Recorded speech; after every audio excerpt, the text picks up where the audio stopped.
Samsung has been toying with our glasses for years, most recently trotting out an extremely basic set of image-projecting goggles on the CES 2020 stage, but I've never seen the company suggest it might like to build an actually ambitious augmented reality wearable computing device, until perhaps today.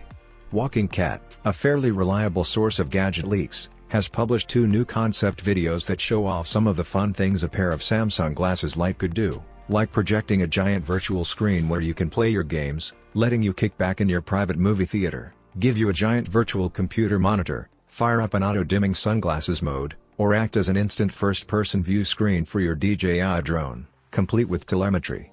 The video shows off the very similar Samsung R glasses concept, though this time it's letting the user see 3D digital objects appear in the real world, a visual that should be instantly familiar to you if you've ever seen any of Microsoft's HoloLens marketing. If you've never tried a Microsoft HoloLens or Magic Leap, though, you should know that reality is a long ways away from the visualizations you see here. Today's waveguides, lasers, projectors and micro mirror combinations usually give you a pretty small field of view with see-through R glasses like these.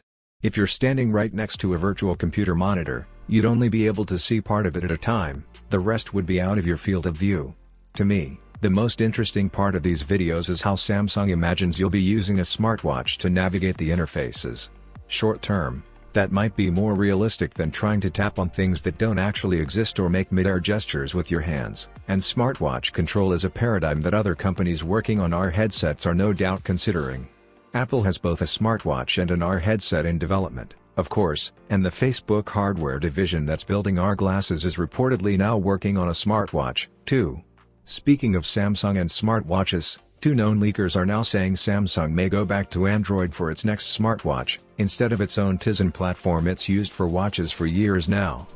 Thanks for watching. If you're new here, please subscribe, and like the video.